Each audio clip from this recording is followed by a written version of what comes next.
오늘 여러분과 함께 여호수아 9장을 나누려고 합니다. 오늘 제목은 이렇게 지어봤습니다. 실패 위에 계속되는 은혜의 언약이라고 지어봤습니다. 실패 위에 계속되는 은혜의 언약.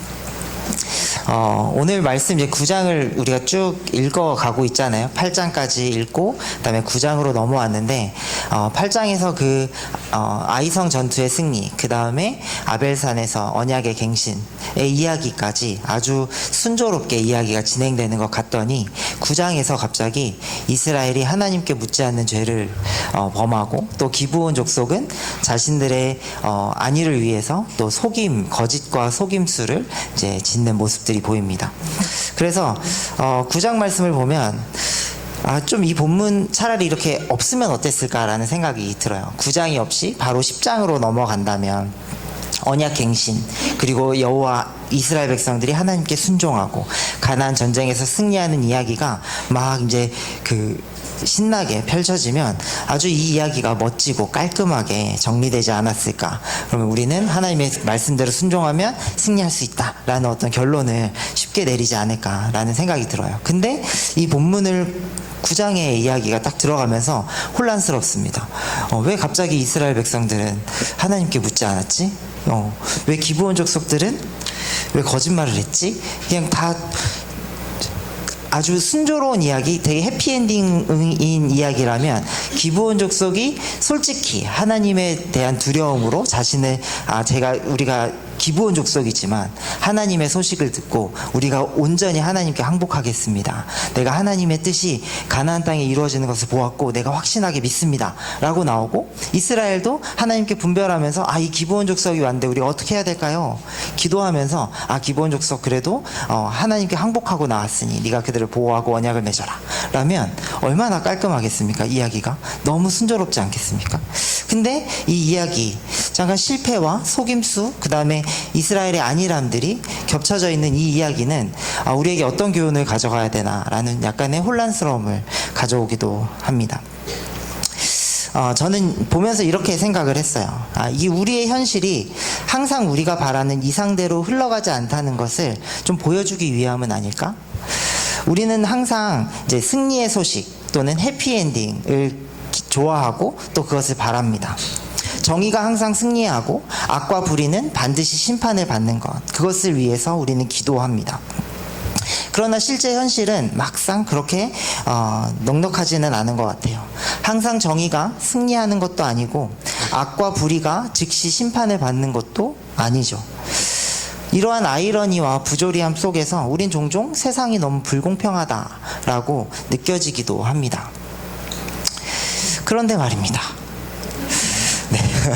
따라해봤습니다. 한편으로 이 아이러니와 부조리는 우리에게 은혜의 수단이라는 생각도 들었습니다. 왜냐하면 우리가 매 순간 의롭게 살지 못하는 연약한 존재이기 때문이죠. 만일 선과 악 그리고 정의와 불의가 그 자리에서 곧바로 작동하는 세상이었다면 어땠을까요? 악이 그 자리에서 곧바로 심판을 받고 정의가 그 자리에서 바로 승리하게 되는, 그러면 우리 중에 누구도 그 정의의 심판 앞에 자유로울 수 있을까요? 우리가 잘 아는 말씀처럼 바울조차도 원함은 있으나 선을 행하는 것은 없다고 고백합니다. 오히려 원치 않는 악을 행한다고 탄식합니다. 우리도 그렇지 않습니까? 마음으로는 하나님의 법을 따르겠다고 다짐해요. 하지만 일상에서는 너무나도 쉽게 그 법을 망각해버리고 또 내 욕망대로 또 내 성정대로 살아갑니다. 돌아서서 후회할 때가 또 얼마나 많습니까? 지난주 다윗산지 청소년 수련회가 있었어요. 아이들 모두 좋은 시간을 보냈고 분명히 은혜의 시간을 경험하는 시간이었습니다. 그리고 내려왔을 거예요. 그 은혜의 자리에서 내려와서 여러분의 집으로 들어갔을 겁니다. 은혜 가운데 돌아온 아이들과 보낸 한 주, 가정은 평안하셨습니까? 아이들이 말을 잘 듣던가요? 네, 우리가 경험했던 청소년 수련회 또는 우리 대학 시절 수련회도 한번 떠올려 보면 분명 수련회 때 은혜를 많이 받았어요. 그래서 우리가 이렇게 살아야지, 그래 하나님의 뜻 따라 살아가는 거야 라고 내려옵니다. 은혜 충만해서 내려오죠. 얼굴이 하얗게 변해서 돌아옵니다. 하지만 그 은혜가 오래가지 못하는 것을 우리 너무나도 많이 경험하죠. 현실로 돌아오자마자 부모님과 싸우는 일이 번번이 일어납니다. 화나는 일이 생기고 갈등이 생기고 세상에 바쁜 일상을 살아가다 보면 수련회 때 경험했던 그 뜨거운 은혜의 감정은 어느새 희미해져 버리죠. 지난주 우리 말씀 안에서 어떤 결단을 하셨습니까? 그래, 우리가 하나님의 현실을 살아내야지. 하나님의 뜻을 따라, 하나님의 기준을 따라 살아가야지. 결단하고 고백했어요. 그런데 한 주 여러분의 삶은 그 결단과 동일하게 일치하는 삶을 사셨습니까? 사셨다면 은혜입니다. 축하합니다.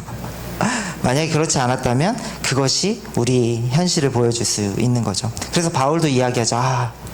얼마나 우리는 공고한 자들입니까? 라고 얘기합니다. 오늘 본문 역시 이런 우리의 현실을 그대로 보여준다고 생각해요.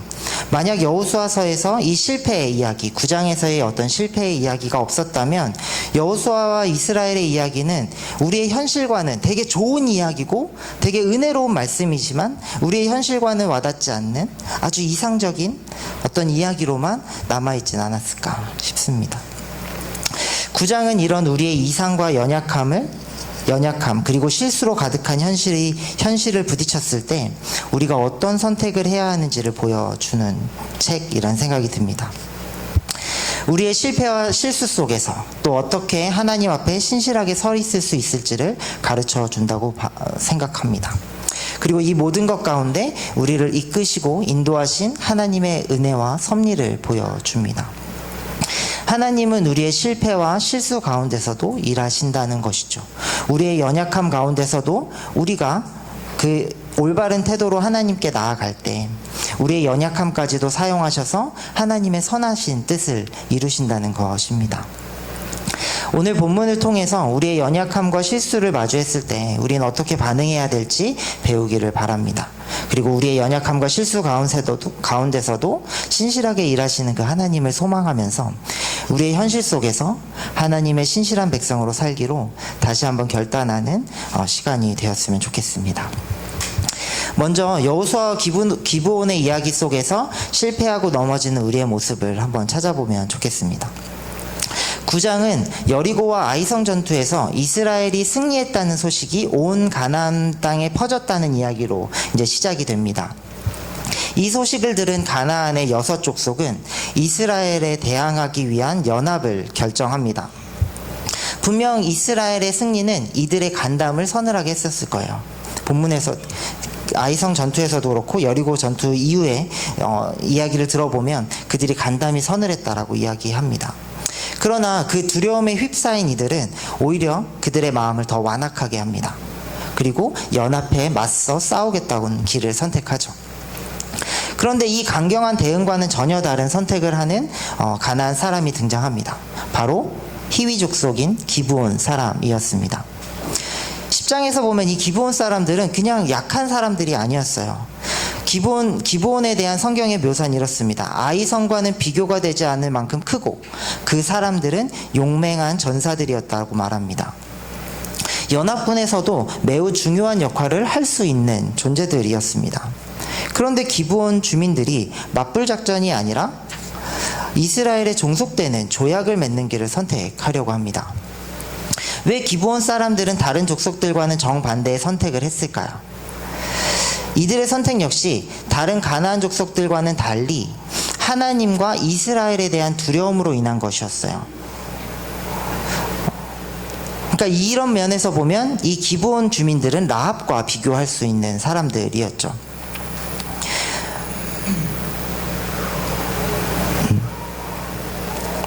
라합도 그렇고 기브온도 그렇고 모두 하나님이 하시는 일에 확신을 합니다. 그들은 이집트에서 나온 이야기 그리고 요단강 동편에서 있었던 이야기들을 들으면서 하나님이 이스라엘 백성들과 함께 하시면서 하나님의 뜻을 이루어 가신다라는 소식을 듣고 그것에 반응해요. 확신합니다. 이들이 오면 우리 가나안 족속이 다 멸절당하겠구나 라고 인정합니다. 아무리 발버둥 쳐도 결국 이스라엘 땅에 주어질 이 땅이 가나안 땅이 이스라엘에게 주어질 것이라는 것을 두려움과 확신하고 있었어요. 근데 라합과 다르게 기브온은 다른 반응으로 다른 선택들을 하게 됩니다. 라합 같은 경우에는 그 하나님의 이야기를 듣고 바로 고백하죠. 이스라엘의 하나님이 참 하나님이십니다 라고 고백합니다. 그리고 그 고백에 따라서 정탐꾼을 숨겨주는 실제 믿음의 행동을 해요. 그것을 헤세드라고 하죠. 곧 은혜와 인애를 그 정탐꾼들에게 베풀면서 그 헤세드를 근거로 자신과 가족들을 구원해달라고 간구합니다.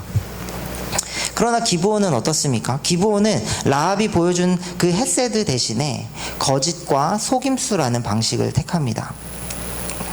그의 행동은 하나님으로부터 자신의 목숨을 구하려는 두려움에서부터 나온 것이라고 그들이 고백하는 것을 볼 수 있어요.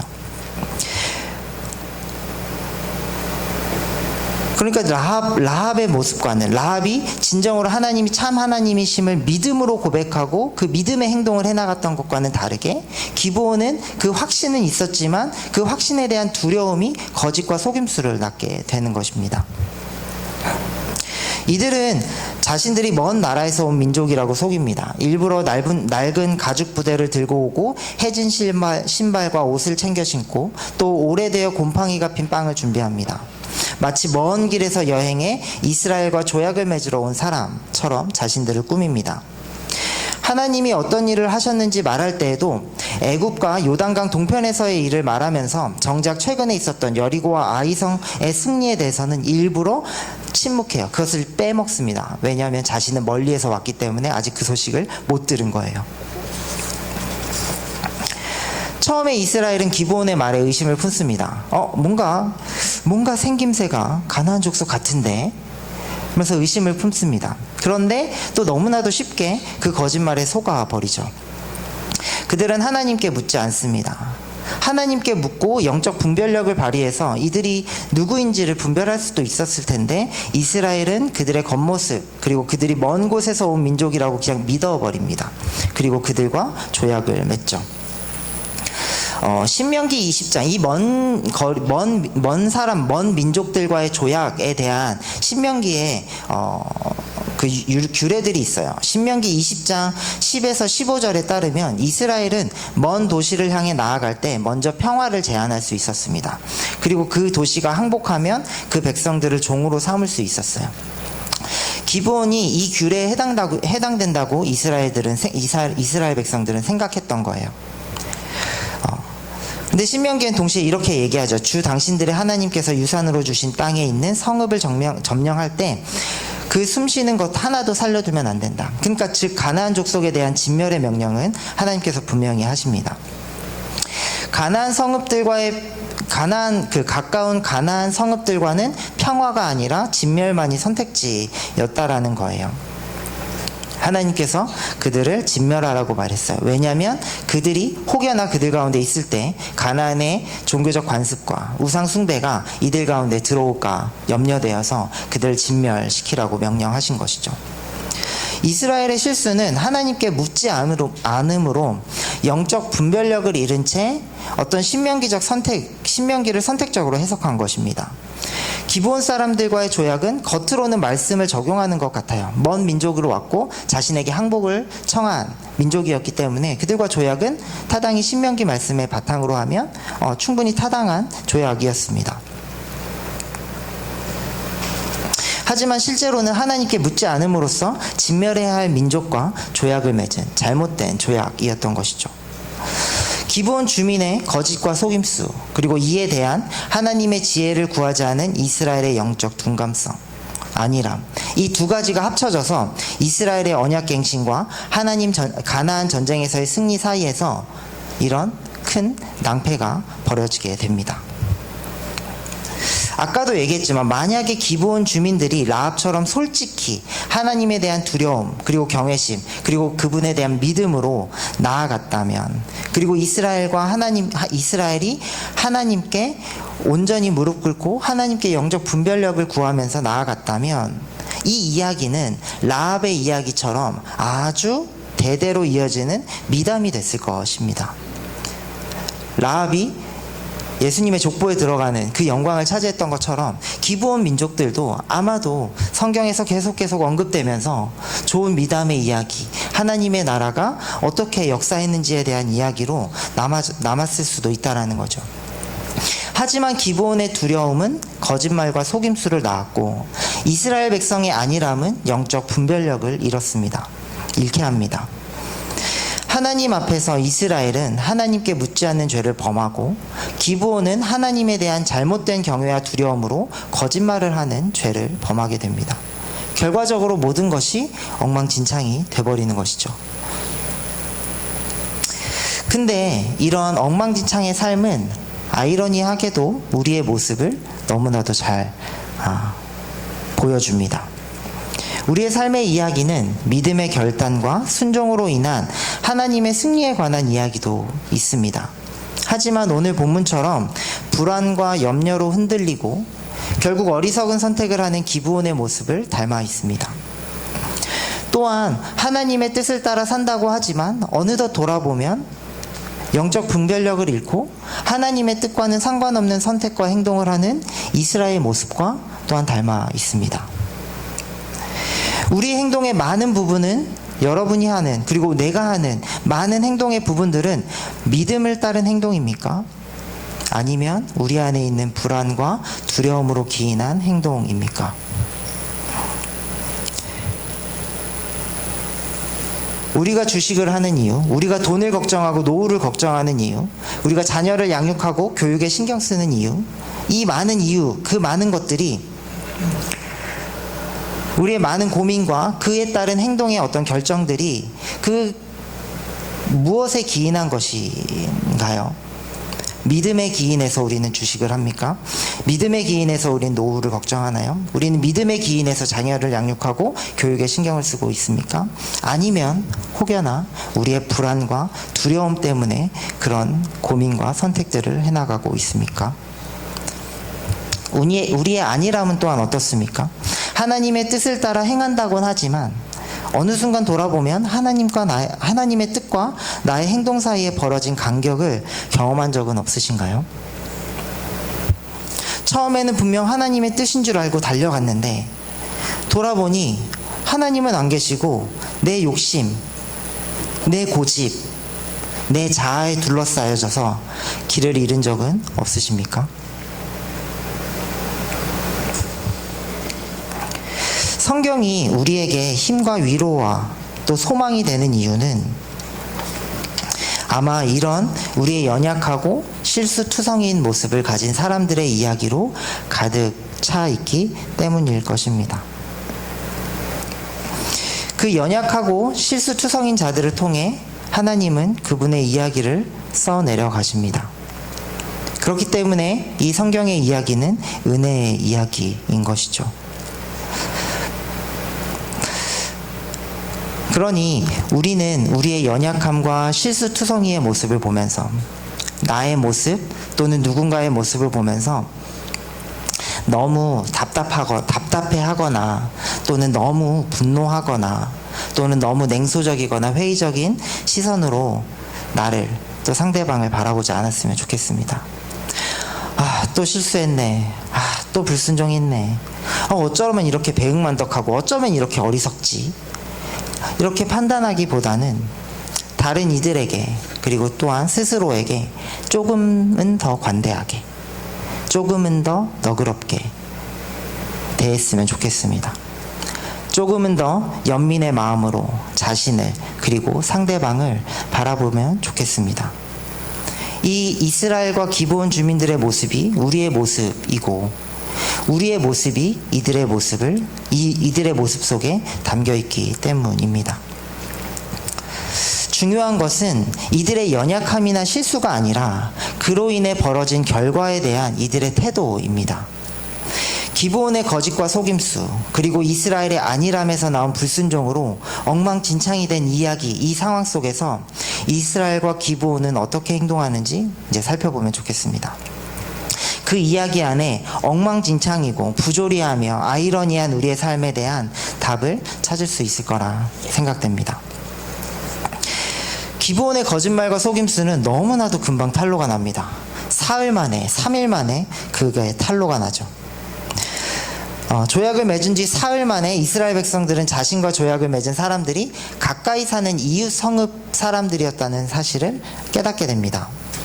진짜 그 성읍까지 가보니까 불과 사흘 만에 도착할 정도로 정말 가까운 거리였던 것이죠. 이들이 그 기브온 사람들이 우리와 조약을 맺어야 할 먼 사람들이 아니라 우리가 하나님께서 진멸하라고 명하신 가나안 사람이라는 사실을 알게 되자 온 백성은 큰 충격과 혼란, 속히 이제 속된 말로 맹붕에 빠지게 됩니다. 기브온은 진멸해야 될 대상이었습니다. 하지만 하나님의 이름으로 맺은 언약도 지켜야 하는 상황이 생긴 거죠. 이스라엘 백성들은 이러지도 저러지도 못하는 상황 속에서 그저 무엇을 합니까? 지도자들을 원망하기 시작합니다. 이스라엘 백성만큼이나 지도자들 역시도 되게 혼란스러웠을 것입니다. 그리고 이제야 자신들의 잘못이 무엇인지도 깨달았을 거예요. 다행히 지도자들은 자신들의 안일함과 실수로 이들과 조약을 맺었다는 사실을 인정합니다. 만약에 이들이 자신의 안일함을 감추려고 했다면, 이것을 하나님의 뜻인 양 포장하려고 했다면 이야기는 더없이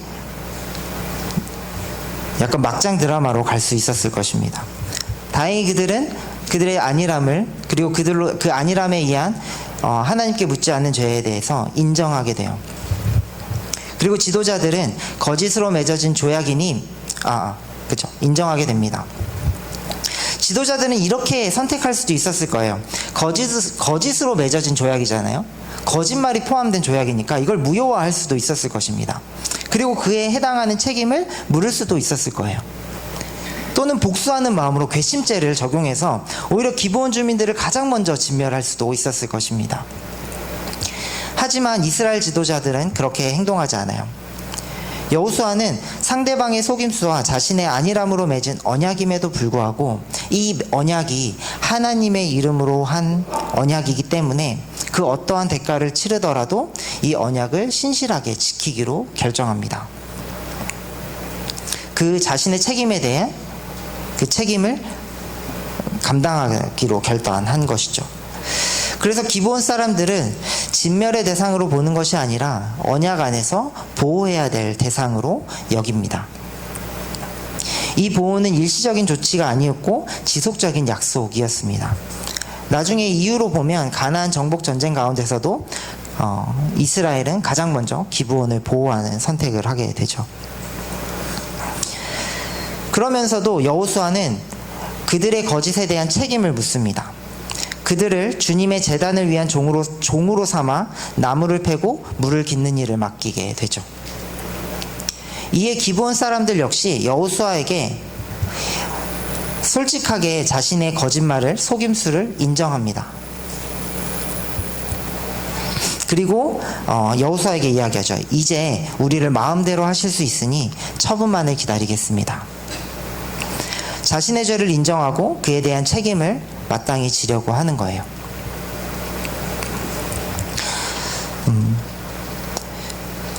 여기서 한 가지 좀 질문이 생기기도 합니다.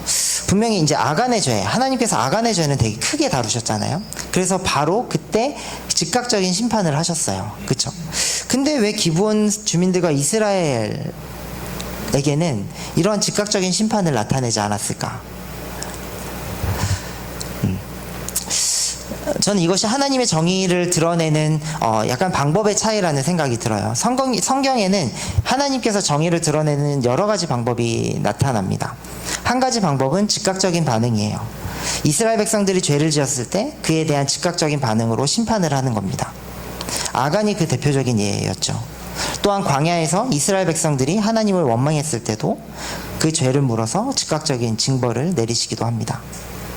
근데 또 한편으로는 하나님께서 그렇게 즉각적인 심판을 내리는 대신에 그 죄에 대한 결과에 대한 책임을 지게 하는 방식을 택하기도 하십니다. 죄 자체를 즉시 멸하시는 대신에 그 죄가 남긴 결과와 책임을 지게 하는 방식인 거죠. 광야에서 모세의 경우가 그랬어요. 모세는 모세도 불순종하게 되죠. 근데 하나님께서는 모세를 즉각적으로 심판하지 않으십니다. 대신에 그 책임으로 그는 가나안 땅에 들어가지 못하게 되죠. 이스라엘 백성들 나중에 보면 이스라엘이 계속 죄를 짓는 경우가 생깁니다. 근데 그 죄 때마다 하나님께서 바로바로 심판하시는 경우도 있지만 그렇지 않고 그냥 내버려 두시는 경우도 있어요. 로마서에서 보면 사람이 죄를 짓는 것에 대해서 하나님께서 그것을 그대로 내버려 두신다라는 말도 있습니다. 그렇죠?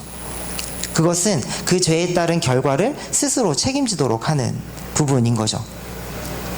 그렇게 보면 기브온과 이스라엘에게 하나님이 선택하신 정의의 방식은 이 후자에 가깝습니다. 이들의 죄를 즉시 심판하지 않는 대신에 그가 남긴 죄의 결과 속에서 계속해서 책임을 지게 하시는 것이죠. 여기서 책임을 진다는 것은 죄의 영향력 속에 있을 때 그 죄를 잘 다스려야 한다라는 책임을 의미합니다. 하나님은 죄의 유혹을 받고 있는 가인에게 이렇게 이야기하죠. 죄가 너희 문에 도사리고 앉아서 너를 지배하려고 한다. 너는 그 죄를 잘 다스려야 한다. 죄를 잘 다스려야 한다. 죄를 다스려야 한다는 것은 죄의 영향력 아래에서도 하나님 앞에서 그 신실함을 잃지 않아야 한다라는 뜻으로 해석할 수 있어요. 이스라엘과 기브온도 정확히 이 상황에 처해 있는 것이죠. 그들의 잘못으로 시작된 죄의 문제가 그들의 앞에 계속 도사리고 있습니다. 그들은 이 죄를 다스려야 하는 것이죠. 어떤 죄가 그들 앞에 도사리고 있는가? 기브온 사람들의 이들 안에 거하게 됐을 때 이스라엘은 지속적으로 혼합주의적 유혹에 직면하게 됩니다. 기브온 주민의 존재는 하나님께서 가장 우려하셨던 가나안의 종교적 관습과 우상 숭배라는 죄의 유혹이 항상 이스라엘 곁에 있게 된다는 것을 뜻하기 때문인 것이죠. 여호수아와 지도자들이 속임수와 자신들의 패착으로 기브온과 잘못 맺은 언약을 지킨다는 것은 그에 따른 모든 것에 대한 책임을 감당하겠다는 의미였습니다. 그들은 기브온의 존재 속에서 생겨나는 영적 위험을 끊임없이 관리하고 경계하고 다스려야 했던 것이죠. 이스라엘은 기브온 주민을 보호함으로 하나님의 이름으로 맺은 언약을 신실하게 지키기로 결단할 뿐만 아니라 기브온 주민들로 인해 미칠 혼합주의적인 유혹이라는 죄를 다스리기 위해서 기브온 족속을 하나님의 집을 섬기는 종으로 삼는 결정을 합니다. 그리고 그 결정들을 통해서, 그런 선택들을 통해서 그들 앞에 도사리고 있는 죄의 유혹들을 계속 다스리려고 하죠. 그 죄가 이스라엘을 삼키지 못하도록 경계합니다. 이것이 바로 죄를 다스린다라는 의미입니다. 죄를 완전히 제거하는 것이 아니라 그 죄가 낳은 결과 속에서도 하나님 앞에 신실함을 잃지 않는 것이죠. 기브온 역시 자신의 죄를 솔직히 인정하고 그 죄에 대한 어떠한 처벌도 받을 자세로 여호수아와 이스라엘 처분을 기다립니다. 그리고 그 처분이 일어났을 때 그것에 대해서 거부하지 않아요. 자신의 종교적인 우상, 자기들이 믿는 종교도 있었을 것이고 자기들의 어떤 삶도 있었을 것인데 그 삶을 보장받지 못하고 종으로 하나님의 집을 섬겨야 되는 상황 가운데 있을 때에도 그들은 기꺼이 그 처분을 따르기로 결단합니다. 우리 역시 이스라엘과 기브온 주민들처럼 죄에 노출되어 있습니다. 우리 안에 있는 염려와 불안 그리고 두려움은 우리가 하나님의 뜻에 온전히 반응하지 못하게 하는 걸림돌이 됩니다. 영적 분별력을 잃은 채 선택하고 결정할 때도 있습니다. 이렇게 실수하고 넘어지고 실패하죠. 중요한 것은 그렇게 실패했을 때, 그리고 그 실패의 결과를 직면하게 됐을 때 이에 어떻게 반응하느냐인 것입니다. 때로는 우린 그 반응으로 좌절합니다. 실패 앞에서 좌절하고 스스로를 자책하거나 또는 오늘 이스라엘 백성처럼 남 탓을 합니다. 원망합니다. 하지만 이것은 하나님께서 원하시는 방법이 아닌 것이죠. 이런 원망과 자책이 계속되면 그것은 우리가 앞으로 하나님의 뜻을 따라 신실하게 나아가지 못하게 합니다. 계속 과거에 머무른 채 앞으로 나아가지 못하고 다람쥐 쳇바퀴 돌듯이 죄 안에서 허우적거리게 돼요. 죄가 죄를 낳게 되고 또 다른 죄를 낳게 되고 또 다른 죄를 낳게 되는 그런 거짓의 쳇바퀴 가운데 허우적거리게 되는 것입니다. 하나님은 우리가 그렇게 과거에 머물러 있지를 원치 않습니다. 죄의 결과가 또 다른 죄를 낳길 원치 않습니다. 여호수아와 기브온 주민들은 실패의 자리에서도 다시 일어나요. 죄의 책임을 회피하지 않고 누군가에게 원망하지 않고 다른 사람들을 탓하지 않고 오히려 신실하게 그 책임을 감당합니다. 그렇게 다시 하나님의 언약 앞에 신실하기로 결단합니다. 우리 역시 실패에 머물러 있어서는 안 되는 것이죠.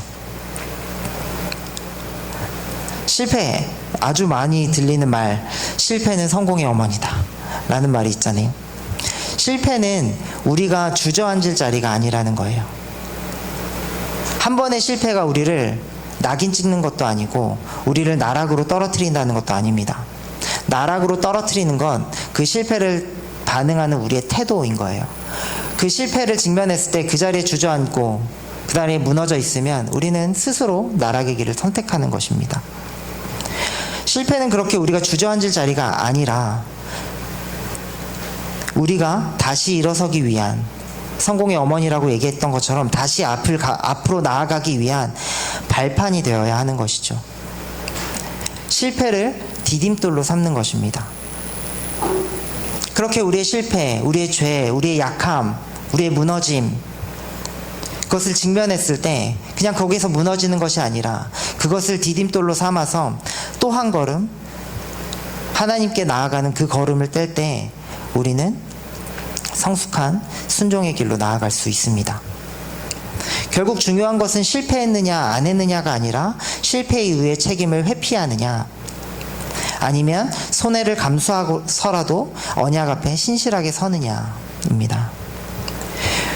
우리가 우리의 실패에 머무르지 않고 우리의 실패를 안고 일어서서 하나님 앞에 신실하게 한 걸음 나아갈 때 하나님은 그 한 걸음을 물리치시겠습니까?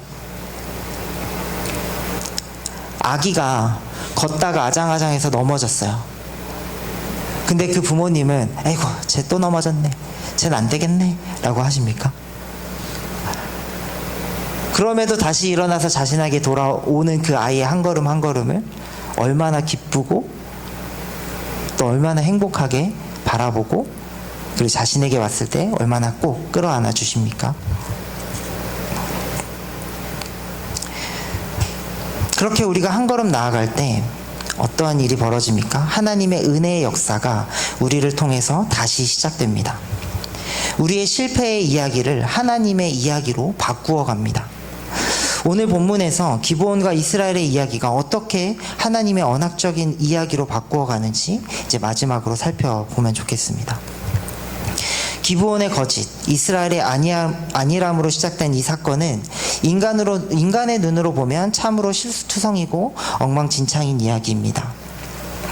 하지만 하나님은 이 엉망진창 같은 현실을 버리지 않으시고 오히려 그 안에서 언약의 이야기를 써내려갑니다.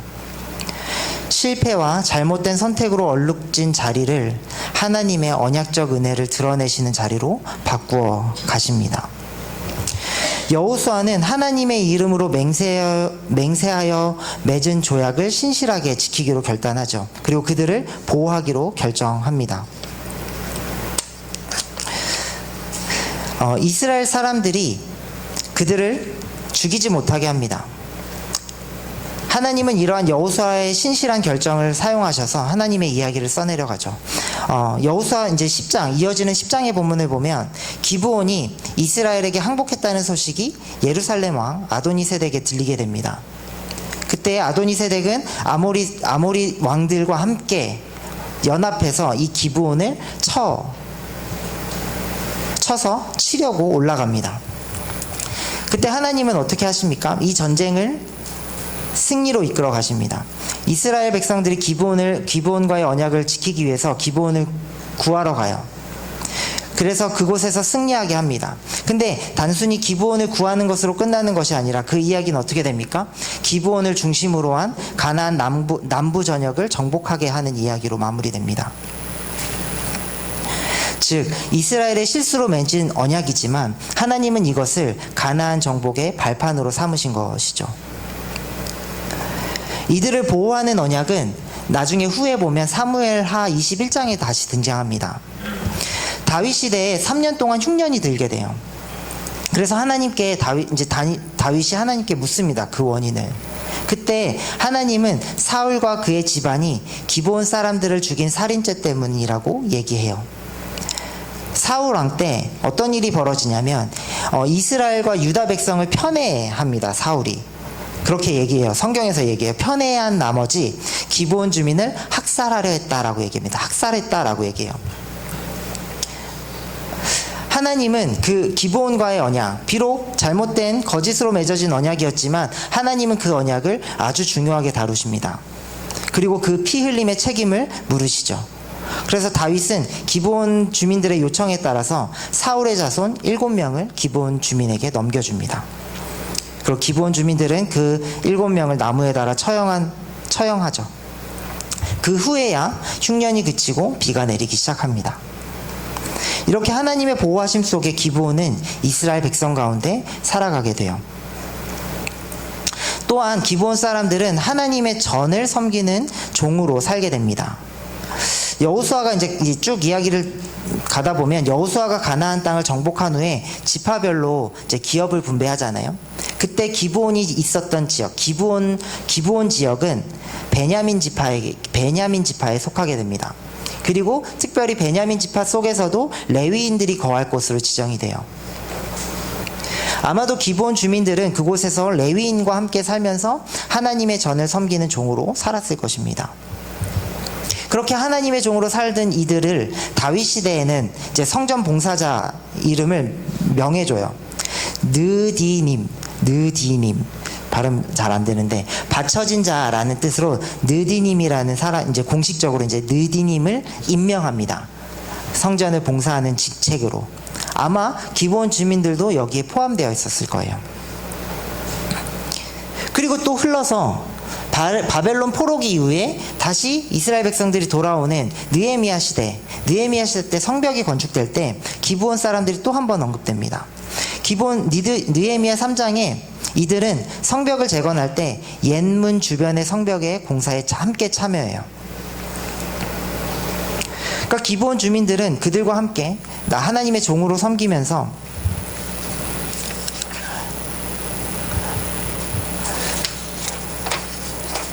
그 하나님을 믿는 언약 백성의 일원으로 그들 가운데 살아가게 됩니다. 비록 처음의 시작은 거짓과 속임수였지만 그들의 이야기 또한 하나님의 이야기 안에 고스란히 담겨지게 되는 것이죠. 그래서 9장의 이야기가 8장과 10장 사이에 어울리지 않는 본문 같아 보이지만 사실 이 9장의 이야기는 성경 전체의 이야기, 하나님의 이야기와 연결이 됩니다.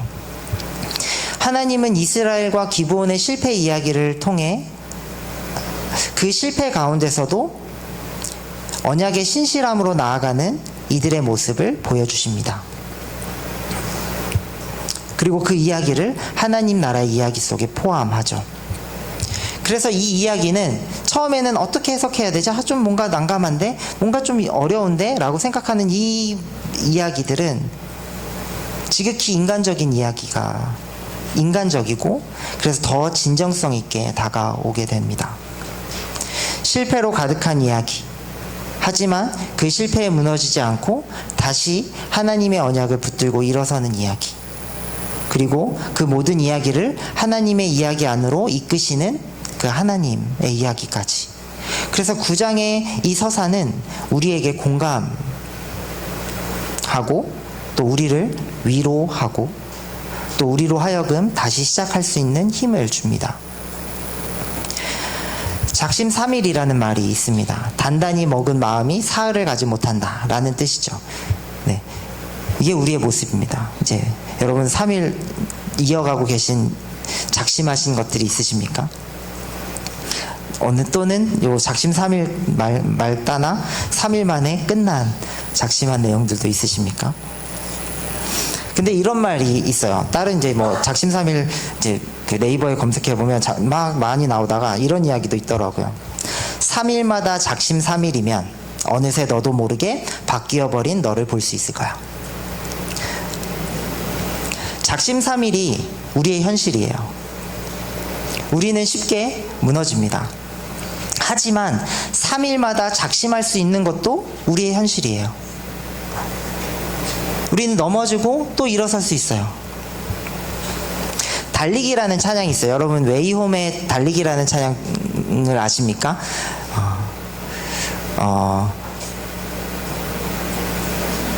가사를 까먹었어요. 다시 숨을 고르고 거칠은 이 길을 달리기. 네, 이런 찬양이 있습니다. 이런 찬양이 어떤 내용을 담고 있냐면 이제 주님께 달려가는 그 길이에요. 주님께 달려가는 길에 고난도 있고 실망도 있다는 거예요. 그리고 눈물 나는 일들이 버거워서 포기하고 싶을 때도 있다라는 거예요. 그럼에도 불구하고 주님을 향한 이 달리기를 멈추지 않겠다는 고백이 바로 이 달리기라는 찬양입니다. 이 찬양은 바울이 빌립보서에서 고백했던 말씀을 떠올리게 해요. 그리스도 예수 안에서 하나님께서 위로부터 부르신 그 부르심의 상을 받으려고 목표점을 향해 바라보고 달려가고 있습니다. 또한 이 이야기는 이사야서의 말씀도 기억하게 합니다. 오직 주님을 소망으로 삼는 사람은 새 힘을 얻으리니 독수리가 날개를 치며 솟아오르듯 올라갈 것이요 뛰어도 지치지 않으며 걸어도 피곤하지 않을 것입니다. 우리의 목표점은 분명합니다. 우리의 표대는 분명해요. 이 땅에서 하나님의 나라를 누리고 하나님의 나라를 드러내는 삶입니다. 그 길을 향해 달려갈 때 우리는 지치고 넘어지고 쓰러질 때도 있습니다. 너무 힘들어서 그냥 포기하고 싶을 때도 있을 거예요. 그럼에도 불구하고 그때 우리가 하나님을 앙망하며 하나님을 소망으로 삼을 때 하나님은 우리에게 새 힘을 주신다라고 약속하십니다. 그 하나님의 은혜의 경험을 할 수 있다라고 얘기해요.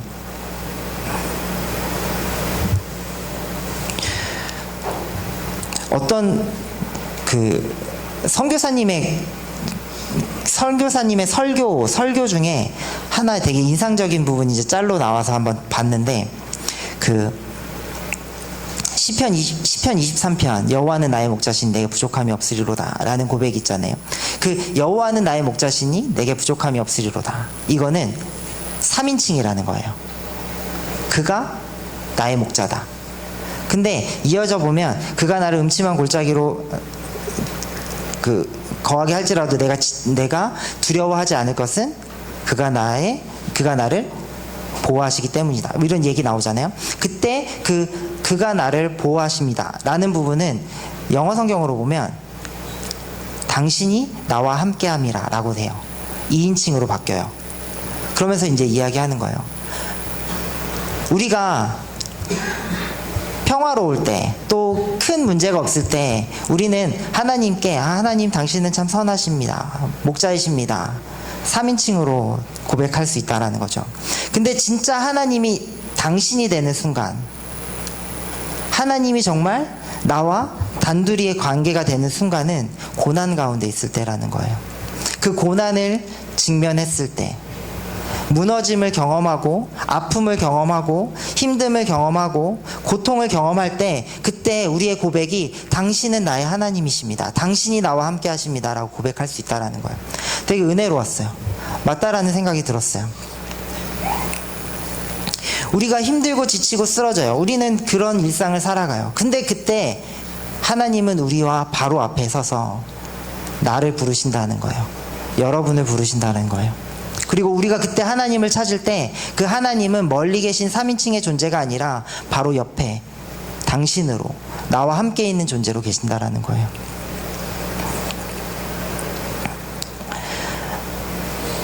우리의 삶의 이야기, 그리고 우리 교회가 써내려가는 이야기 역시 늘상 승리의 이야기로만 가득하지 않을 것입니다.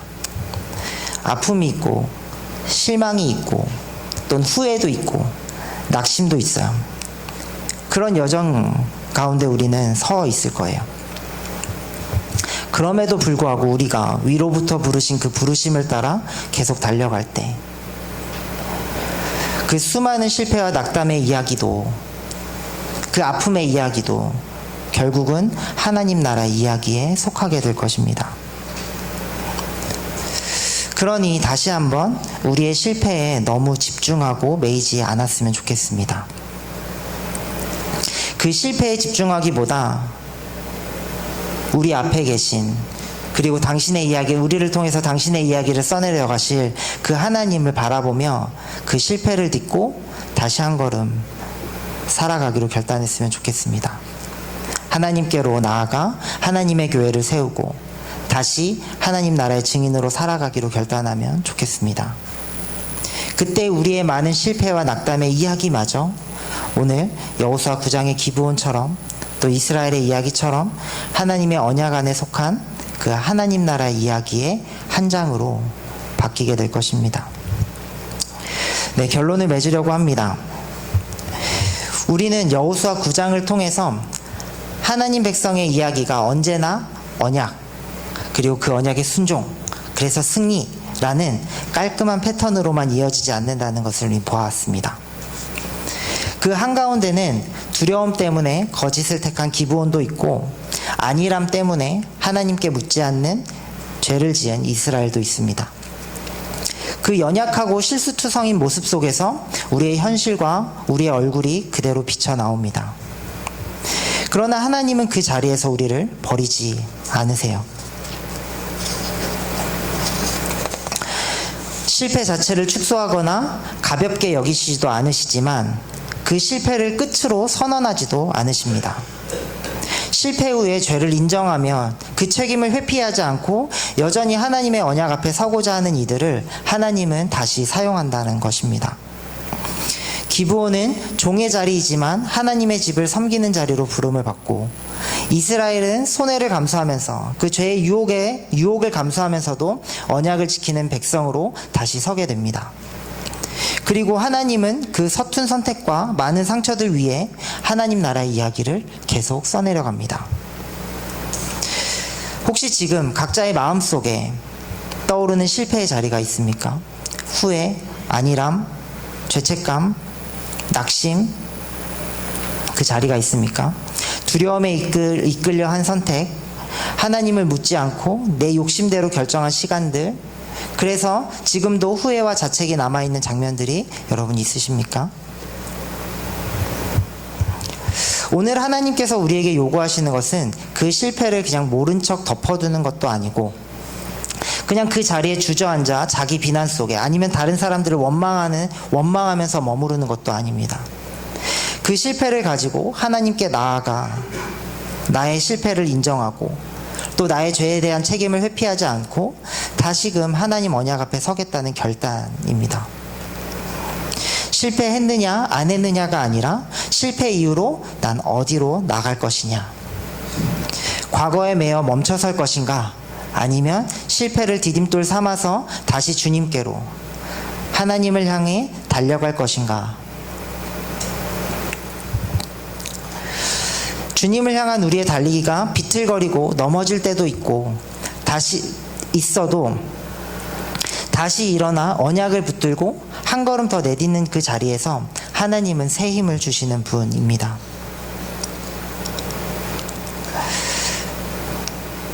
오늘 이 시간에 각자의 실패의 자리를 조용히 떠올리며 하나님 앞에 올려드렸으면 좋겠어요. 그리고 주님, 여기까지 온 나의 두려움과 안일함, 그쪽 묻지 않고 결정했던 나의 선택들을 주님 앞에 올려드립니다. 이제 이 실패에 매여있지 않고 그 책임을 지되 다시 언약을 붙들고 일어서겠습니다. 이렇게 고백하는 여러분이 되었으면 좋겠어요. 그때 9장의 기브온과 이스라엘의 이야기처럼 그 이야기는 단순히 상처로 아픔으로 과거의 후회로 남는 것이 아니라 하나님 언약 안에 속한 그 하나님 나라의 이야기의 또 다른 한 장이, 한 챕터가 될 것입니다. 우리는 그 이야기 안에서 다시 일어서고 다시금 하나님을 향해 나아가게 될 것입니다. 네, 우리 같이 기도했으면 좋겠습니다.